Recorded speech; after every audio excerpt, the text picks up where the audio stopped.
Esse é o canal Quebrando TCC, desmistificando esse monstro, tá? Meu nome é Ricardo Neto, eu sou biólogo, doutor em Ecologia e Recursos Naturais e criei esse canal para a gente poder estar falando um pouco sobre TCC, sobre projetos de pesquisa. Tá? Eu estou aqui no meu laboratório, tá?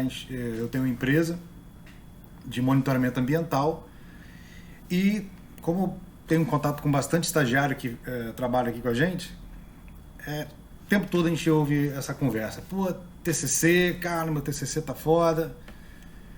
Pô, cara, meu TCC difícil, cara, eu não tenho tema, o troço é difícil demais, tô com medo, tô nervoso. Ai, meu Deus, não aguento mais esse TCC.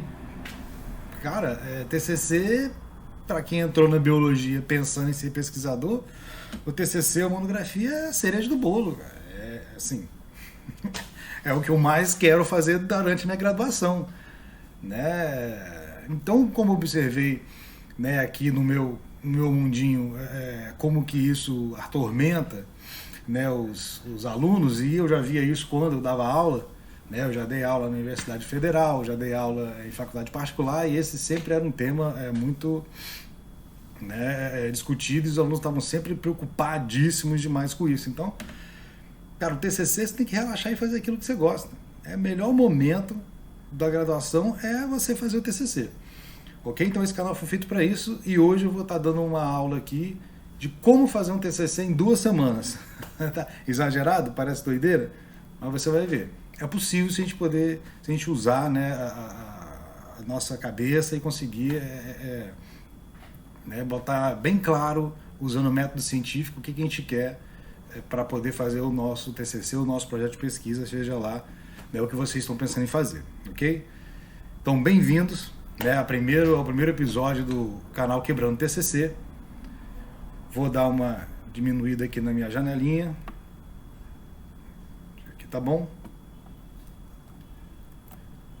E vamos partir, tá, para essa aula. Como fazer um TCC em apenas 2 semanas.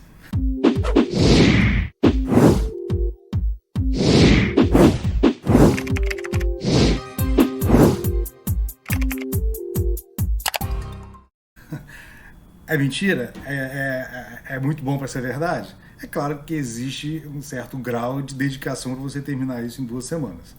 Estou dando esse exemplo mais para poder dar uma motivação para vocês. Tá? Então essa história que eu vou contar para vocês foi uma disciplina que eu fiz durante o meu doutorado. Tá? E a gente, além de vários projetinhos, várias aulas que a gente fazia, durante 2 semanas, a disciplina demorava 2 semanas. E nessas 2 semanas você tinha que fazer, tá, um projeto de pesquisa, coletar os dados, apresentar ele com discussão, né, tudo bonitinho, como se fosse um artigo científico. Essa disciplina tinha uma motivação, que era qual? Primeiro, você tem que tirar a sua nota para poder passar na disciplina, essa é a primeira motivação.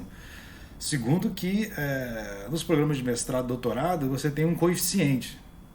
E você não pode, reprovar matéria 2, 3, 4 vezes. Uma matéria que você reprova 2 vezes, você está jubilado, você é eliminado do programa de pós-graduação. Né? Ou se o seu coeficiente abaixar, né, de uma certa média, você também não faz uma prova final, você vai ser tirado do programa de pós-graduação. Então, quer dizer, a disciplina não é para ir lá e vou fazer de qualquer jeito, não. Você tinha que focar o negócio. Então, em 2 semanas, eu tinha que apresentar um projeto de pesquisa. Tá? E era muito legal essa disciplina, porque a gente ia, todo mundo, para essa reserva aqui, a Reserva Biológica da União. Tá? Uma reserva que fica no estado do Rio de Janeiro. Tá? Uma reserva biológica, né, de acesso restrito. Tá? Por que ela tem acesso restrito? Porque ela foi criada para proteger essa espécie, o mico-leão dourado. Né? Vocês devem conhecer esse bichinho. Então, a gente foi para essa disciplina dentro dessa reserva da União. São 2 semanas de aula e projetos que você faz lá dentro. Tá? Então, lá dentro você tinha que chegar, né, e procurar algum tema para poder fazer o seu projeto. Eu, como trabalho com a parte marinha, principalmente aquática, fiquei meio que vou ter que me virar aqui, né? Então, quer dizer, já foi minha primeira dificuldade. O que eu vou fazer aqui? Né? Meu negócio é mar, é praia, é água. Tá? E eu estou aqui no meio dessa floresta. A gente começou a caminhar pela reserva e uma primeira coisa que veio na minha cabeça era, de repente, trabalhar com bico-leão dourado. Era comportamento, eu já trabalhei com comportamento com cetáceo, então, falei assim, era o que mais se encaixava. Só que aí vem uma questão muito importante quando a gente fala de TCC ou projetos de pesquisa. Quando você pensa em fazer um projeto, uma das primeiras coisas que você deve avaliar é a capacidade de execução dele. Né? Então, o mico-leão dourado, legal, fazer um trabalho de comportamento, só ia precisar de fazer observação, né, para coletar meus dados. Só que o mico-leão dourado não aparecia assim o tempo todo. Né? Então, eu tinha 2 semanas. Se eu fizesse um projeto onde eu fosse trabalhar o comportamento do mico-leão dourado e eu não achasse o mico-leão dourado na reserva, quer dizer, podia perder minha nota, podia ficar reprovado. Então, quer dizer, isso é uma das primeiras questões que a gente tem que avaliar quando for falar de TCC. Não adianta falar assim, quero trabalhar com baleia jubarte. Você tem um barco? Você tem recurso para poder ir lá observar ela? Você tem tempo, porque ela só ocorre num período, no segundo semestre aqui no Brasil? Então, toda vez que você pensar num TCC, pensa na logística, no custo, no potencial de execução, né, desse trabalho. Então, eu tinha que fazer o quê? Rodar ali dentro daquela reserva e tentar achar alguma coisa para mim. Tá? Só que tinha outro detalhe. Essa bichona aí ocorre na reserva. E a gente, quando chegou lá, né, a primeira coisa que foi feita foi um briefing ali de segurança da reserva pelo Corpo de Bombeiros. Né? Dentro da reserva do União tem uma brigada do Corpo de Bombeiro para combate a incêndio. Né? Então eles são muito cuidadosos na proteção dessa reserva com questão de incêndio, já que a BR-101 passa do lado. Então, quer dizer, qualquer um de carro ali tá com uma guimba de cigarro e pode causar um desastre ambiental. Então, a brigada de incêndio, né, na Reserva Biológica da União, ela é bem ativa e ela tá ali sempre. Eles rodam, né, a região toda. E os caras, começaram a zoar com a gente, né? Ó, a onça tá por aí, a onça tá rodando aí, cara. Tem onça aí, ela tá na região. Aí... Cara, dentro d'água eu não tenho medo de tubarão, mas ali no meio da mata, bicho, vocês já viram o rugido de uma onça? Então eu já fui para poder buscar o que eu ia trabalhar meio com medo. Tá? E fui dando as minhas caminhadas e eu achei uma represazinha. Né? Essa represa aí, mais ou menos uns 3 metros quadrados de represa. Eu falei, tá aqui o meu ambiente natural, né? Água. Tá?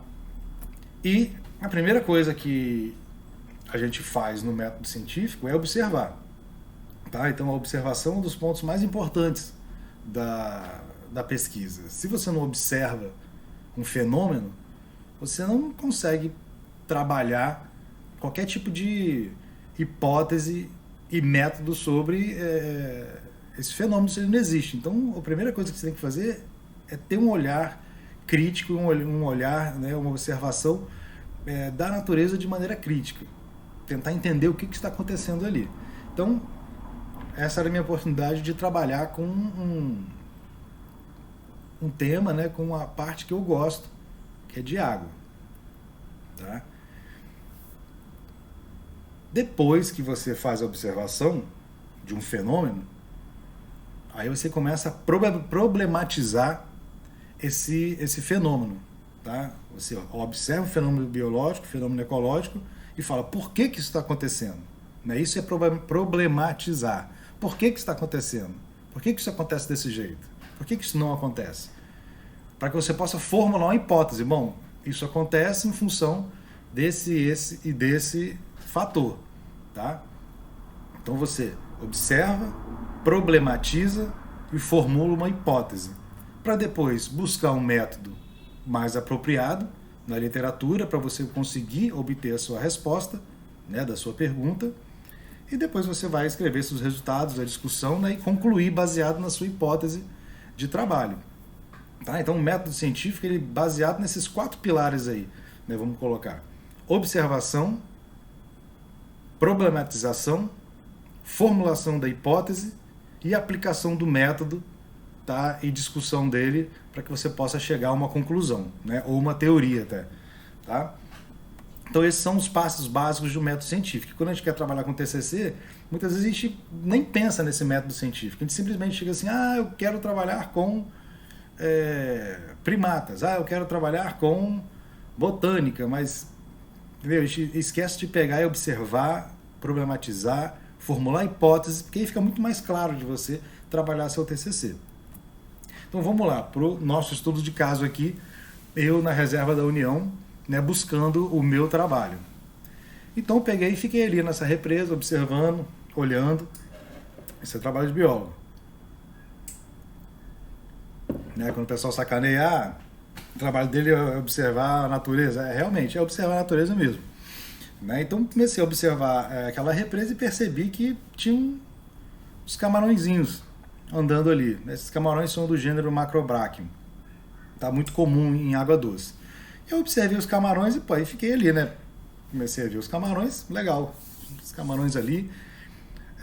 Vocês viram ali na foto, a represa era coberta quase que homogeneamente por um musgo, por um limozinho, né? Por algumas algas filamentosas. E eu vi que esses camarões estavam ali.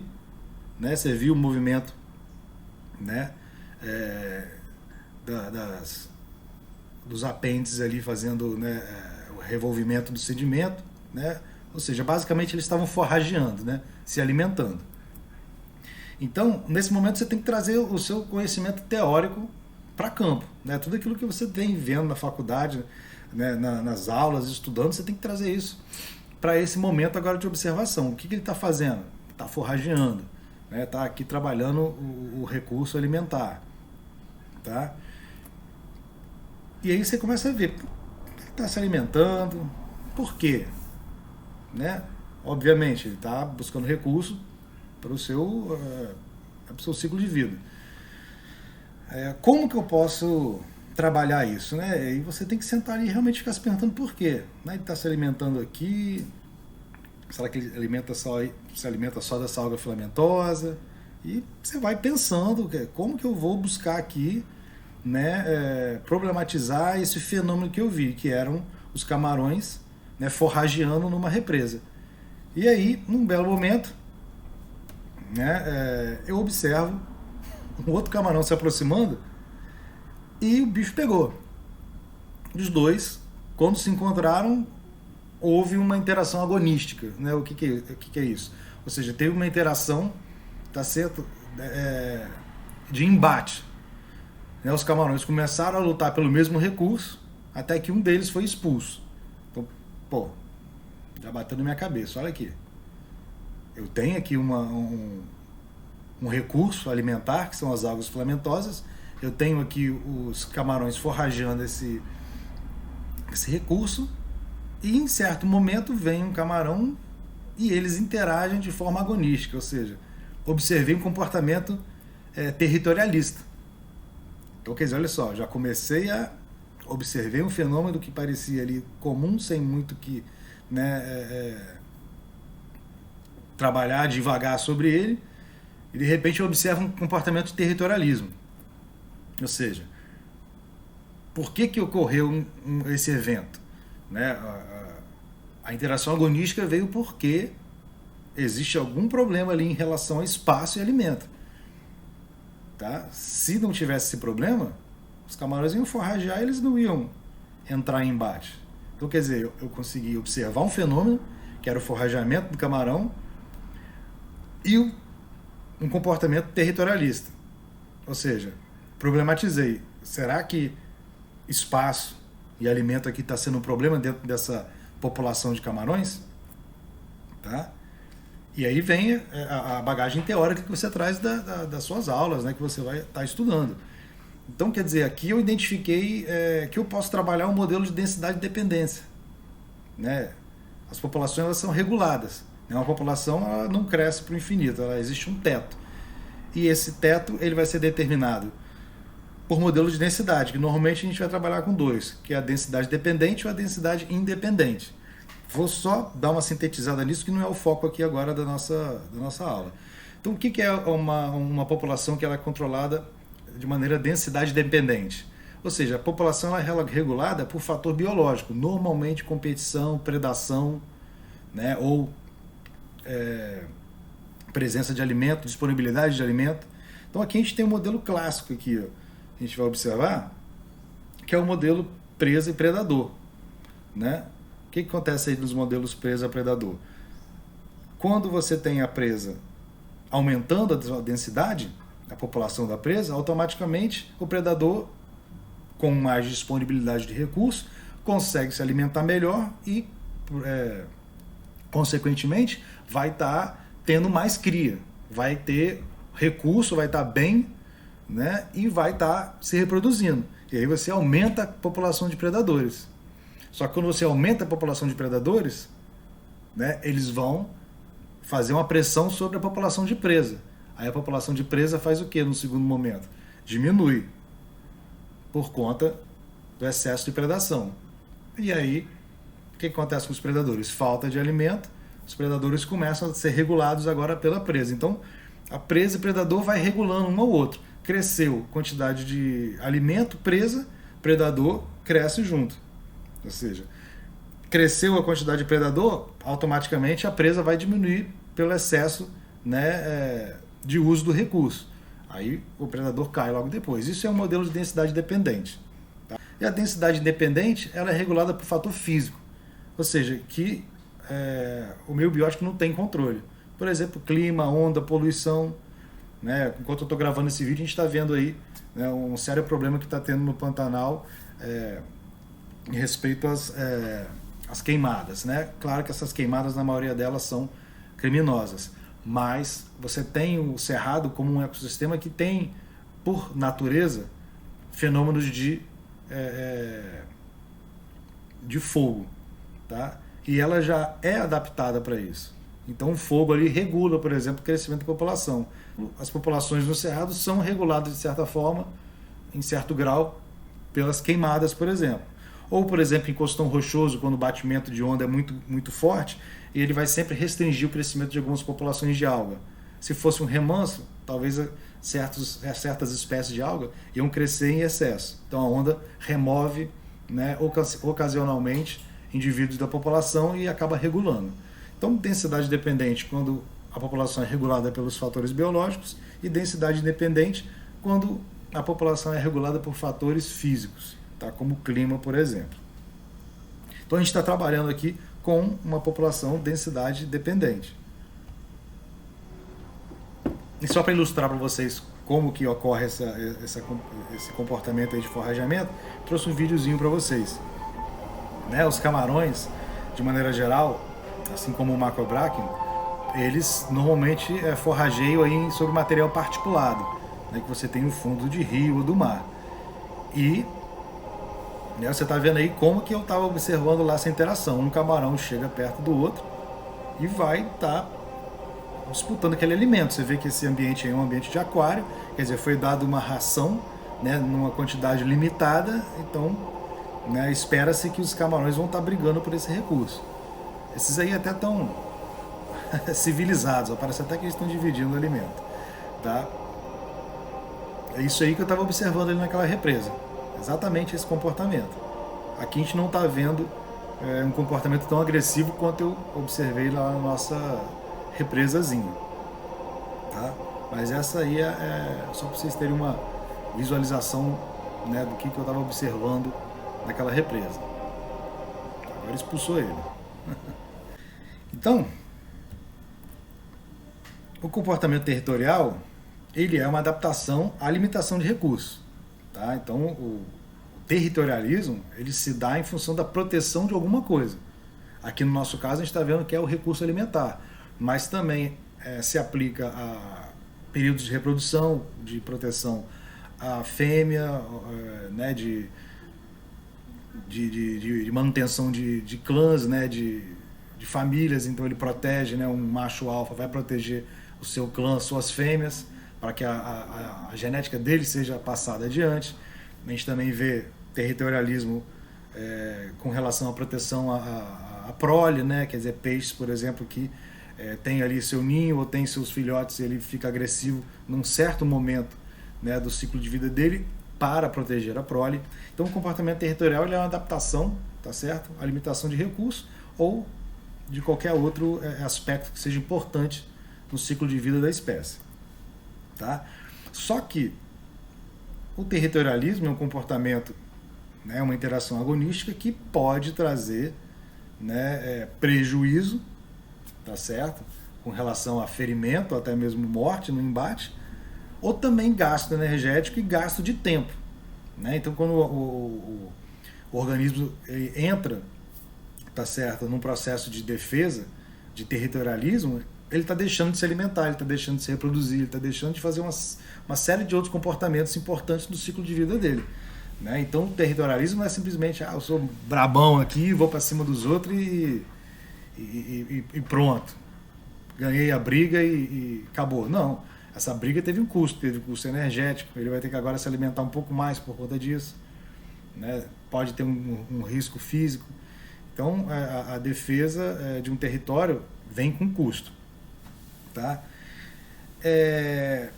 E por conta disso, alguns autores, né, acreditam que acaba que o comportamento territorialista, muitas vezes ele é mais estereotipado, né? Ou seja, ele é muito mais late, mas não morde, né? Aquela história que a gente fala de cachorro, né? Cachorro que ladra não morde, porque muitas espécies vão ter esse comportamento, né, territorialista e agressivo, mas ele é, de certa forma, estereotipado. Ele faz isso para dar aquele susto, mas se realmente precisar de entrar no embate, ele pensa duas vezes. Então ele faz o comportamento, né, de territorialismo, muitas vezes só para assustar. Mas se não der certo, ele também não vai entrar no embate, não. Tá certo? Justamente uma evolução para que você possa evitar prejuízos, custos energéticos e custo da própria vida, né, do organismo quando ele entra numa situação de embate para defender um recurso que ele acha que é importante para ele. Tá?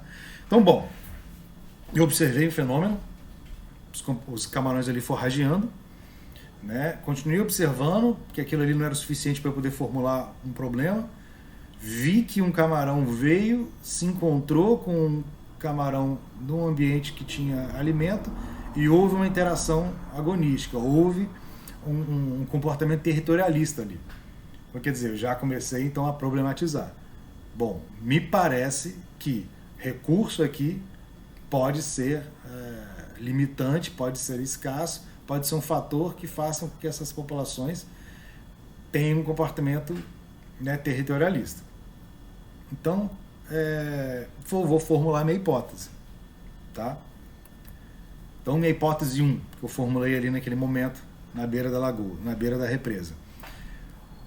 Se eu causar algum distúrbio naquele ambiente e reduzir o recurso disponível, se eu artificialmente tirar aquelas algas filamentosas de alguma parte daquela represa, minha hipótese é que os indivíduos vão fazer o quê? Vão sair das áreas que eu removi o alimento e vão buscar áreas que têm alimento. Ou seja, se eu tiver a remoção de recurso daquele ambiente, aquela população que se distribuía de alguma forma vai se distribuir de outra completamente diferente. Tá? Isso aí é o que acontece mais ou menos com alterações ambientais. Né? Você tem aí um ambiente que começa a ser mudado pela pressão antrópica e com a mudança do ambiente muda também toda a biota que está ali junto. Então, né, isso é interessante porque você pode simular uma alteração ambiental e ver como que essa população responde a essa alteração. Então, minha hipótese 1 foi,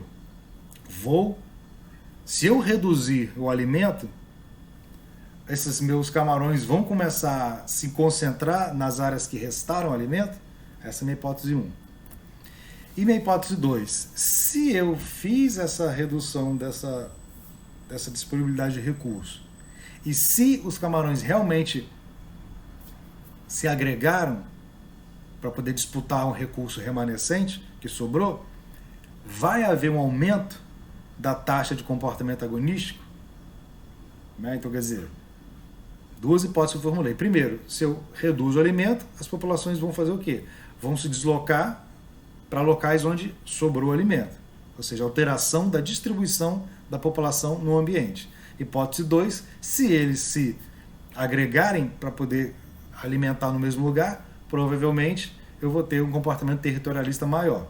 Então essas foram minhas duas hipóteses que eu formulei para poder fazer meu projeto. E eu quero responder essas duas perguntas nesse momento. Tá? A hipótese zero, pessoal, ela é sempre nula, né? A hipótese zero ou nula, ela é sempre parte da premissa de que nada disso é real. Tá? Que se eu tirar recurso, os camarões vão continuar na mesma, não vão se movimentar e nem vão brigar mais pela falta de recurso. Então, minha hipótese nula, ela sempre vai ser de que não vai acontecer nada ali, não vai alterar nada.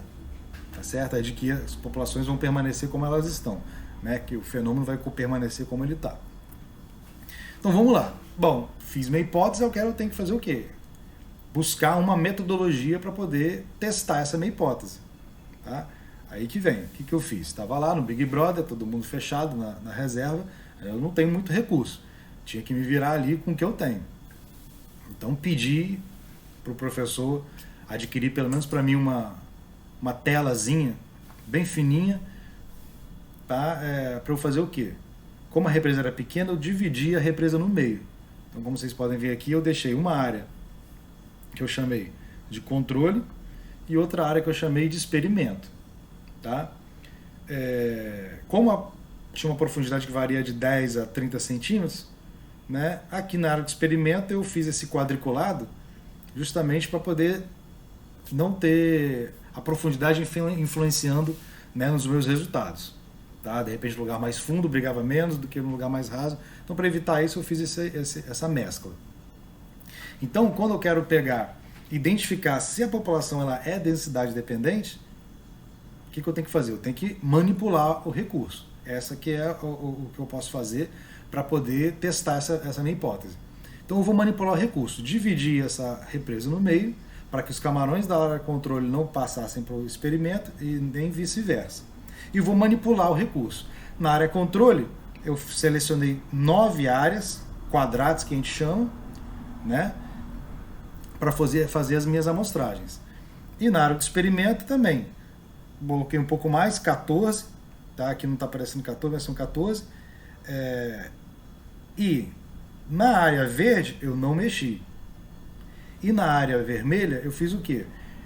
Com a mesma tela que eu pedi, eu montei ali como se fosse um limpador de piscina e coloquei num bambu e eu ia lá e num quadrado certinho eu removia aquelas algas filamentosas, como se fosse sujeira de piscina. Eu ia lá e passava, né, a peneirinha com o bambu lá dentro, não entrava dentro da represa, obviamente, para poder né, destruir o ambiente que eu estou querendo estudar, então eu tinha que arrumar um jeito. Então eu arrumei como se fosse uma vara de piscina mesmo.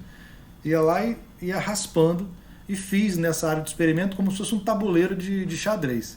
Tinha área quadrado com alimento, quadrado sem alimento, quadrado com alimento, trabalho sem alimento. E ficou como um tabuleiro de xadrez.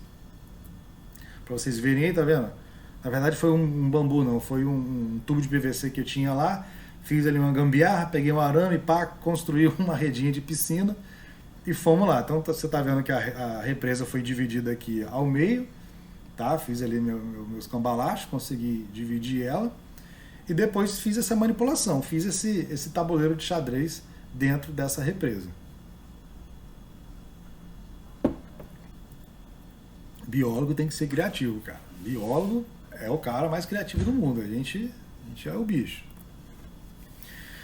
Bom, então tá aqui do lado como é que ficou meu experimento. Minha área controle, não mexi na área controle, não fiz nada, tá certo? E na área do experimento fiz aquele tabuleiro de xadrez. Então, para eu poder testar minha hipótese 1, eu precisava de ver a questão da distribuição dos organismos. Então o que eu fiz? Antes disso tudo, antes dessa armação toda que eu fiz ali na represa, eu fiz uma contagem nesses quadrados antes de ter manipulação. Tá? 48 horas antes. Eu fiz a contagem de quantos camarões tinha em cada quadradozinho. Tá certo? Então eu sabia que naquela represa como que os camarões estavam distribuídos, né? Em número. Depois eu fiz a aplicação do distúrbio, tá? Só na área do experimento. E aí Com 24 horas, 48, 72, 96 e 120 horas, eu fui fazendo, né, a contagem dos organismos ali. Eu queria saber ao longo do tempo se isso ia mudar. Ok? Então, hipótese 1, o que eu fiz? Contagem de densidade dos organismos. Tá? Contei quantos camarões tinha em cada quadrado, antes e depois do distúrbio, em 5 oportunidades, em 5 dias seguidos, para eu poder ter meus dados. Lembra que eu tenho 2 semanas. Então, eu tive que formular um projeto experimental que eu pudesse executar num curto espaço de tempo. E para poder trabalhar a hipótese 2, que era a questão do territorialismo, eu usei uma técnica de animal focal. O que é essa técnica? Eu pego um animal e observo ele por um período determinado de tempo. E vou classificar que comportamentos eu quero observar e contabilizo isso em tempo, por exemplo. Então, por exemplo, cada animal dentro de um quadrado daquele, um macho dominante, eu ficava observando ele dentro do quadrado. E eu queria saber quanto tempo ele passava manipulando, ali igual vocês viram no vídeo, né, se alimentando. Quanto tempo ele gastava perseguindo um camarão que viesse a invadir o território dele. E quanto tempo que ele ficava descansando, ou seja, dava para você visualizar a manipulação. Ok? Então, comportamento, animal focal, em cada quadrado daquele, quanto tempo ele ficava se alimentando, quanto tempo ele perseguia indivíduos que invadiam o seu território e quanto tempo ele ficava quietinho descansando. Tá? E para eu poder ver se isso realmente era um fator relevante, a questão de quantidade de indivíduos dentro do território de um outro e a interação agonística, eu resolvi fazer ainda mais um experimentozinho em laboratório. Quando eu falo laboratório é porque estava lá no meio da mata, meu laboratório era a mata. Então o que eu fiz? Terceira parte do meu trabalho, eu fiz um experimento em laboratório também com animal focal, só que eu fazia o quê? Pegava um desses camarões territorialistas, botava numa bandeja limitada, né? E eu começava a observar ele nesse ambiente isolado. Aí o que eu fazia para poder testar essa questão de número de indivíduos e territorialismo? Eu dei para ele um espaço limitado, né, que era a bandeja, como se fosse um aquário, né, com água, um pouquinho de alimento, botava um pouquinho daquelas algas filamentosas dentro da bandeja e eu começava a adicionar competidores. Né? Eu botava 3 camarões, depois aumentava para 5, 7, 9, 12 e via, com comportamento de animal focal, via quanto tempo ele ficava comendo, quanto tempo ele gastava em perseguição, em briga. Tá? Então eu fiz isso em laboratório, forçando uma situação, né, que muitas vezes poderia não acontecer no ambiente natural, essa quantidade de camarão junto. Mas eu fiz isso para poder dar uma robustez ainda mais à minha teoria de que com quantidade de indivíduos, né, disputando o mesmo recurso, a interação agonística aumentaria. Tá? Então, isso que eu falo, cara, olha que legal. Dentro de uma reserva com praticamente recurso, né, nenhum para poder estar trabalhando, você pode criar um método para poder estudar uma comunidade, né, uma população e aplicar uma série de teorias ecológicas. Olha só, o que é pegar tudo aquilo que você aprende na faculdade e aplicar, né, e transformar isso em conhecimento. Cara, TCC, projeto de pesquisa, é a melhor coisa do mundo. Então, para você que é biólogo, cara, muda essa visão. Vem comigo, vamos mudar essa visão, porque, pô, é o máximo isso. E aí, olha só que irado. Para poder ver se a população mudava, eu não simplesmente contei e falei assim, antes todo ficava 1 em cada 10 centímetros quadrados, agora está com 10. Não, eu usei um índice para isso. Né? Um índice que mede a dispersão da população. Esse índice foi criado por esse camarada aqui, tá? Morishita, né? O nome dele, professor que era da Universidade de Kyoto, no Japão, ele que inventou esse índice, tá? Índice de Morishita, por isso, né, em homenagem a ele, obviamente. Então, o índice Morishita, você, lá do jeitinho que eu falei, eu fui lá em cada quadrado daquele, antes de começar o experimento, e contei em cada quadrado dele quantos camarões tinham, tá? E aí, coloco numa fórmula, né, que é o índice de Morishita, tem uma fórmula, tá? Hoje eu não vou mostrar essa fórmula aqui, porque senão vai demandar muito tempo e a gente vai acabar saindo do foco. Mas eu prometo que a minha segunda aula vai ser só sobre o índice de Morishita. Vou fazer uma aula mostrando como utilizar, como calcular, eu vou mostrar a fórmula, vou mostrar como que eu montei essa fórmula numa planilha de Excel para poder executar. Beleza? Essa segunda aula vai ser muito boa para vocês usarem aí em qualquer área, tá? Isso não serve só para os camarões, isso vai servir para zoologia, para botânica, para aves, você pode fazer o que você quiser. O índice de Morishita ele é aplicável a qualquer grupo, qualquer população.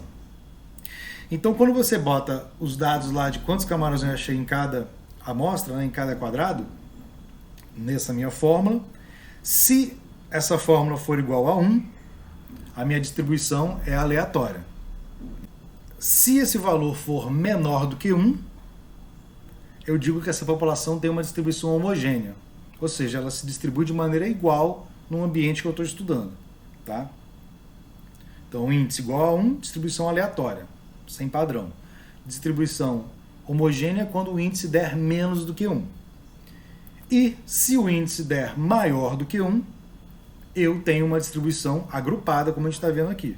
Alguma coisa fez com que esses organismos, com esses indivíduos, se distribuíssem de maneira agrupada em alguns focos, né, de concentração. Tá? Então olha só que legal, um índice, um número, vai te dizer se você está vendo uma alteração na distribuição da sua população ou não. Tá? E quando a gente tem um número para poder falar para a gente se as coisas estão acontecendo ou não, é muito, muito legal, porque você prova, né, por A mais B. Tá certo? Que aquilo que você criou de hipótese realmente ocorre. E olha só como é que saíram os resultados. Olha que bacana. 48 horas antes, olha só, o valor deu 1,03, ou seja, 1,03, muito próximo de 1, eu digo que a minha distribuição ela é aleatória. Isso antes de eu fazer qualquer tipo de manipulação nesse ambiente. E aí, depois eu comecei. Lembra que a cada 24 horas, 48, 72, 96, 120, eu fui lá e recontei. Naqueles mesmos quadrados, como é que estava a quantidade de camarões. E olha que legal. Logo com 24 horas, o índice saltou para 5,6, ou seja, maior do que 1. Eu estou vendo numericamente acontecer a mudança da minha população, de uma distribuição aleatória para uma distribuição agrupada. Ou seja, a minha hipótese de que se eu reduzisse a quantidade, limitasse a quantidade de alimento, fez com que a população realmente se distribuísse, tá, de maneira diferente. Provavelmente correndo para onde sobrou alimento. 48 horas subiu mais um pouquinho, 72 mais um pouco, em 96 deu uma diminuída, depois eu explico por quê, e chegando aos 120 dias com índice de 14, ou seja, essa população ela completamente mudou sua distribuição em função daquele distúrbio que eu apliquei no ambiente. Pô, que legal. Cara, você aplicou uma teoria ecológica e viu aquilo realmente acontecer. Cara. Você está gerando aí conhecimento. Tá? Aqui em abóbora eu coloquei, né, como que a dispersão aleatória permaneceria, né, como que a gente saiu dessa dispersão aleatória. Tá? E a gente já tinha, né, isso existe muito, já existe estudos mostrando isso. A gente, por exemplo, eu e um colega, Crolin, Werther, fizemos um trabalho onde a gente, por exemplo, removeu os herbívoros do costão, porque a gente acreditava, ou não que a gente acreditava, a literatura falava que nas faixas mais altas do costão, o que regulava a população era o fator físico, ou seja, é mais seco, não tem água nunca. Então você fala, bom, então é por isso que não tem muita vida nas partes mais altas do costão. Aí a gente fez um experimento que a gente delimitou áreas, onde a gente não deixava herbívoro entrar. E outras áreas deixavam os herbívoros entrarem. Aquelas fissurelazinhas que ficam presas nos costões. O que aconteceu? Depois de um mês, aquelas áreas que a gente não deixou o herbívoro entrar, tinha um bolo de alga crescendo lá em cima no costão. Uma coisa assim, completamente atípica. Você vê um pedaço de porque a gente fez um retângulo, ficava um bolo de alga lá em cima, assim, isolado, no meio do costão.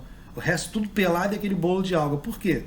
Não era só fator físico que determinava quem sobrevivia ou não nas zonas mais altas do costão.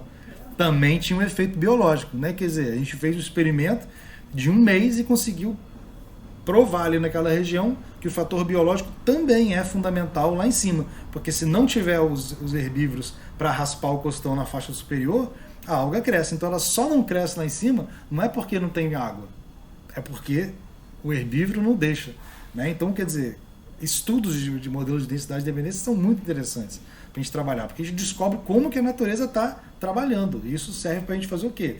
Entender como que é importante manter aqueles herbívoros lá em cima. Imagine se você tem algum impacto ambiental que remova todos os herbívoros das faixas superiores do costão. Provavelmente a alga vai subir até lá em cima. E aí vai diminuir a área de ocupação, por exemplo, de vários outros organismos, gastrópodes, bivalves, moluscos, né, quinidários, poríferos, ou seja, se eu domino uma espécie só, eu tenho menor diversidade. Então olha só que legal é você trabalhar esse fenômeno ecológico e você consegue fazer isso de maneira muito tranquila e fácil, tá? Só usar a cabeça. Então, esse é o objetivo da minha aula. Se a gente usar a cabeça, cara, a gente faz um TCC em 1 mês, se a gente quiser. Se a gente usar teorias ecológicas e métodos certos para poder formular e testar a hipótese. Tá? Então, beleza. Vimos aqui que a minha hipótese 1 está caminhando perfeitamente, como eu hipotetizei. Né? Se eu causar o distúrbio no ambiente, a distribuição da população que era aleatória passou a ser agrupada. Tá? E só para vocês verem agora, sem o índice, né, só observando pela densidade. Você vê que no controle a densidade não mudou quase nada, ela permaneceu aí bem parecida. No experimento sem o distúrbio,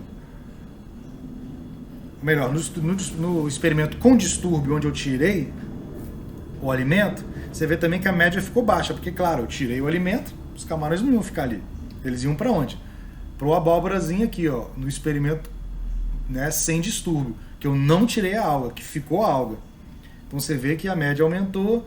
Por que deu essa diminuição em 96 horas? Porque em 96 horas, no 4º dia, a onça estava rodando perto.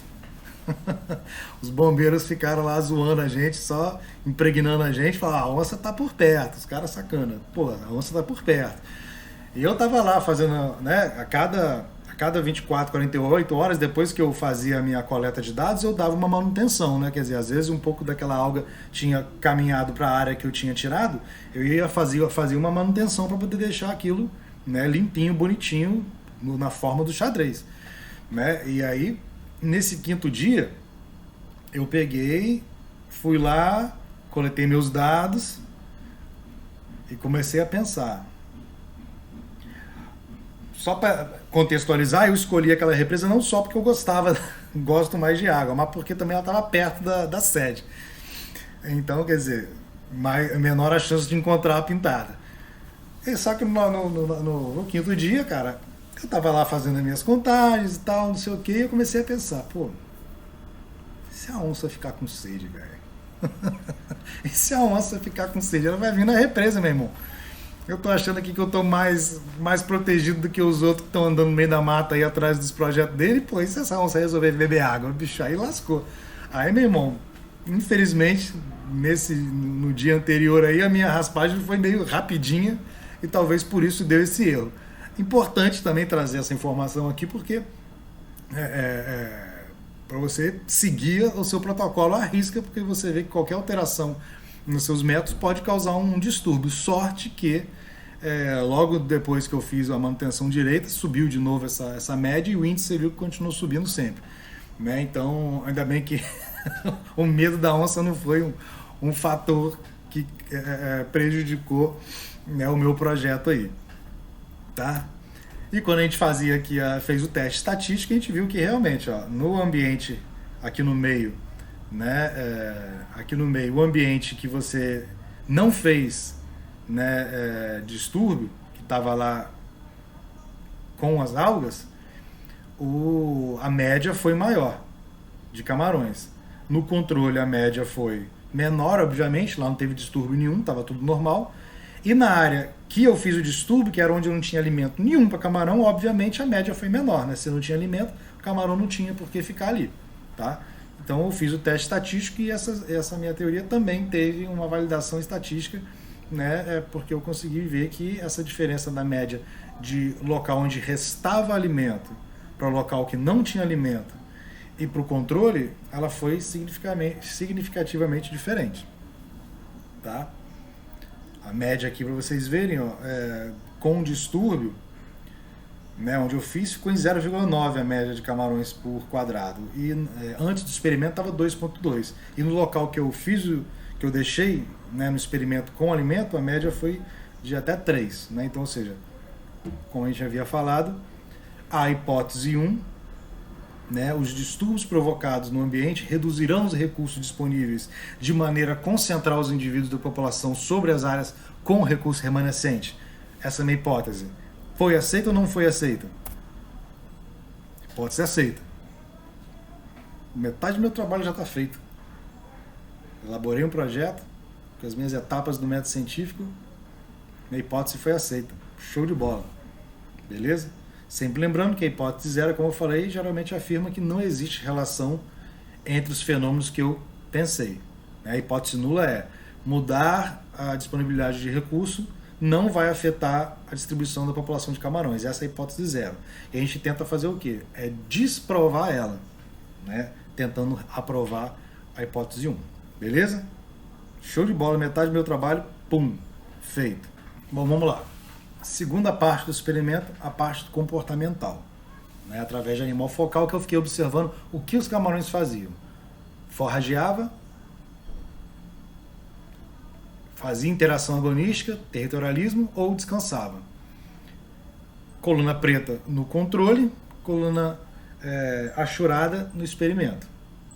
Então, olha só, em segundos, 281 segundos no controle e 250 segundos no experimento foi o tempo gasto se alimentando. Então você vê como que a atividade de alimentação para o camarão é muito mais importante do que, por exemplo, brigar.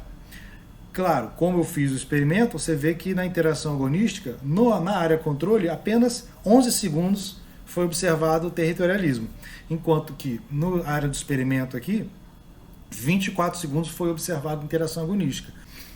Então vocês podem ver que, apesar do territorialismo ser um comportamento de proteção do recurso, aqui a gente observou que não foi tão... não vale tanto a pena, porque aparentemente ele gasta muito mais tempo dele se alimentando. Tá? Quando eu fiz aqui a comparação entre controle e experimento, nada deu significativo, ou seja, o tempo que ele gasta se alimentando no controle e ferrageamento no experimento foi o mesmo, o tempo que ele gasta brigando no controle no experimento foi o mesmo, e mesma coisa para o descanso. Ou seja, aqui nesse caso, quando eu fiz os testes estatísticos, não existe diferença entre controle e experimento, tanto para tempo de forrageamento, quanto tempo de ocorrência de interação agonística, quanto para o descanso. Então, quer dizer, aqui o meu controle mostra, tá certo, que o retorno energético de ter interação agonística parece aqui no nosso experimento aqui que não valeu a pena, tá? Então, isso é observado na natureza, né? A defesa do nicho de alimentação é muito normal, esse tipozinho de comportamento, tá? Mas em vários outros estudos também mostra que, apesar de existir um comportamento, né, de territorialismo, uma interação agonística, não quer dizer que isto tenha custo-benefício para a população. Então aqui, por exemplo, para o nosso trabalho, a gente viu que, aparentemente, fazer territorialismo e ter uma interação agonística não é tão benéfico quanto permanecer na atividade de forrageamento. Ou seja, aqui mais ou menos o que esse experimentozinho falou pra gente é que não vale a pena brigar. Vamos dividir, vamos, né, se espalhar e vamos continuar se alimentando. Porque a diferença foi muito grande. É claro que, e estatisticamente, ele passou muito mais tempo forrageando do que brigando ou do que descansando. Então, ou seja, estatisticamente falando, essa população de camarões busca, como foco principal, forragear, né, para poder completar seu ciclo de vida. Tá? A gente tem outros autores que já viu também, tem um peixinho em encostões rochosos, que ele é muito comum, os tegastes fuscos, né? Ele é extremamente agressivo, ele é brigador, tá? Ele é extremamente territorialista. Só que esses autores aqui, o Menegatti, percebeu que esse comportamento é mais estereotipia do que realmente embate real. Ele viu que o comportamento agonístico não trazia benefício para esse peixe, tá? Por causa justamente de problemas de ferimento, problema de gasto energético. Então ele viu, por exemplo, que o comportamento de tagastes fuscos de territorialismo ele é muito estereotipado. Brigar mesmo, ele não briga nunca, ele faz aquela cena, vai atrás do peixe, mas brigar ele não briga. E no laboratório? Né? No laboratório a gente fez nosso experimento, adicionando indivíduos, e o comportamento agonístico aumentou. Você vê que teve uma relação positiva entre a taxa de interação agonística, ou seja, a quantidade de vezes que ele brigou, e a quantidade de camarões que tinha dentro do experimento. Ou seja, à medida que eu acrescentava camarões, brigava-se mais. A interação agonística ela aumentava. Então existe uma relação? Existe. A gente não conseguiu observar isso na natureza. Provavelmente porque não existe essa concentração. Talvez, se eu fizesse um distúrbio mais intenso, talvez o comportamento agonístico poderia sobressair ao comportamento de forrageamento. Mas isso quer dizer que minha pesquisa foi invalidada? Não. Só me deu ideia para, de repente, fazer um experimento mais intenso. Talvez trabalhar experimentos com intensidade diferente. Então, quer dizer, um trabalho, quando você chega a uma conclusão, não quer dizer que ele terminou. Isso te dá, né, ideias para poder avançar, né, nas suas perguntas e melhorar e acrescentar mais informação ao projeto que você está trabalhando. Aqui, por exemplo, apesar de ter tido a relação direta, o meu R aqui ele não foi tão bom. Se ele tivesse ficado 0,9 para cima, eu diria que essa relação teria sido muito boa. Isso pode ter acontecido porque foi uma quantidade pequena de experimento feito. Tá? Também é uma coisa que a gente leva para frente, para as próximas pesquisas, para os próximos projetos. Tá? Então, o experimento artificial ele é muito importante, porque ele te dá previsões do que pode acontecer na natureza. Mas é claro, no laboratório nunca vai ser igual na natureza, né? Então nem sempre o resultado que você vai trabalhar dentro do laboratório vai ser exatamente igual no ambiente natural. Mas ainda é legal, porque você prediz, né? Você experimenta em laboratório e depois você vai para o campo com ideias mais fortes, com projetos diferentes. Então é legal trabalhar em laboratório também com essa questão da densidade dependente de populações. Tá? Então, hipótese 2, a concentração do maior número de indivíduos nas áreas que ainda restaram recurso vai aumentar a taxa de comportamento agonístico entre os indivíduos? Essa hipótese 2, ela foi aceita? Não. Essa hipótese não foi aceita. Tá? Ah, meu Deus, minha hipótese não foi aceita, não posso nem apresentar meu TCC. Caraca, lascou. Não. Você fez um trabalho, cara. Você mostrou que a alteração dos recursos não foi, a alteração da disponibilidade dos recursos não foi suficiente para fazer com que o comportamento desses camarões mudasse. Tá? Isso é um fator muito legal. Tá? Ou seja, você pode ir para dois caminhos. A interação agonística não é um comportamento que essa população acredita ser positivo para ela, ou você pode avançar. Vamos trabalhar experimentos com níveis de distúrbio diferentes e ver até onde que ele consegue mudar esse comportamento. Então você já pode passar para outra ideia, cara. Você terminou seu TCC, você pode falar, cara, isso aqui pode ser um tema meu para o mestrado. Ou eu posso ir lá e continuar fazendo isso para poder publicar um artigo mais robusto. Entendeu, cara? Então pesquisa isso, cara. Pesquisa não é, deu errado, criticar os caras que não conseguiram o resultado que ele esperava. Isso é o comportamento mais besta que eu já vi dentro da nossa área, tá? O cara fez o trabalho, buscou o resultado, conseguiu o resultado, conseguiu dados e está trazendo para poder um próximo pesquisador fazer, por exemplo, a partir da leitura de um trabalho desse, partir para uma hipótese diferente e não ficar fazendo a mesma coisa o tempo todo, beleza? Então, com 2 semanas, a gente conseguiu fazer um trabalho que é perfeitamente apresentável como TCC. Tá? Perfeitamente apresentável. Você vai pegar agora esses dados, discutir bastante, colocar bastante bibliografia, discutir fatos ocorridos em outros locais, com outras espécies, com a mesma espécie, se possível, né? Mas aqui a gente conclui que os resultados desse estudo permitiram confirmar a primeira hipótese de trabalho, de que os distúrbios ambientais podem causar mudanças no padrão de dispersão de uma população em um determinado ecossistema. Pô, show de bola. Hipótese 2. A segunda hipótese de trabalho não foi comprovada, sugerindo que o comportamento dos indivíduos da população procura outra forma de compensar a diminuição do recurso, em vez de se arriscar em comportamento de risco como um comportamento agonístico. Pô, também, cara, minha hipótese, tá vendo? Minha hipótese nula, minha hipótese 2 não foi aceita, mas gerou uma conclusão muito bacana. Pô, os camarões vão buscar outras formas. Né? Isso aí até serve para a população humana aí, né? Vamos parar de brigar, busca outra forma. Camarão, além de tudo, você fez o camarão, mostrou que o camarão está ensinando para gente como trabalhar o seu recurso, em vez de brigar, né? Existe sempre outra forma. Então, enfim, cara, 2 semanas, projeto bacana, dá para fazer? Dá. Lógico, aqui foi, né, uma questão ímpar, você está lá enfiado numa reserva, sem TV, sem celular, sem nada, sem sinal. Então você só tinha o que fazer, era pesquisar, era entrar lá na mata e ver as coisas, sempre respeitando a onça, né? Mas foram 2 semanas intensas ali dentro. Mas quer dizer, isso aí dá para você fazer em 1 mês, 2 meses. Imaginem se você consegue, o que você não pode fazer ao longo da sua graduação inteira. Né? Então, esse canal ele foi feito para isso. Eu quero estimular a galera.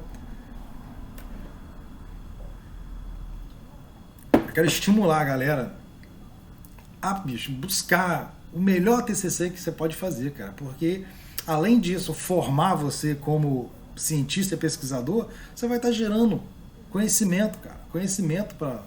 Entendeu? Quantas vezes aqui na minha empresa eu estou buscando bibliografia para comparar e eu não acho, porque a produção bibliográfica no Brasil não é tão grande assim comparada a outros países.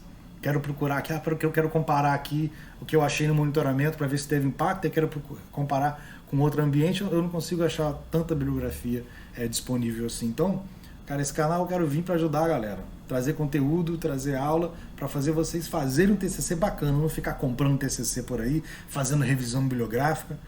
Né? Uma revisão bibliográfica só é boa se você fizer uma boa revisão bibliográfica, um troço de primeira, né? Senão é mais um trabalho escolar, sacou? Então, esse é o objetivo do Quebrando TCC. Desmistificar esse monstro TCC. Que, pô, não é assim, cara. Pô, TCC, fazer a monografia é a melhor coisa do mundo. É criar. É você, como biólogo, criar. É certo que a gente nasceu para fazer. Criar conhecimento e proteger esse planeta. Dar subsídio para as pessoas protegerem esse planeta.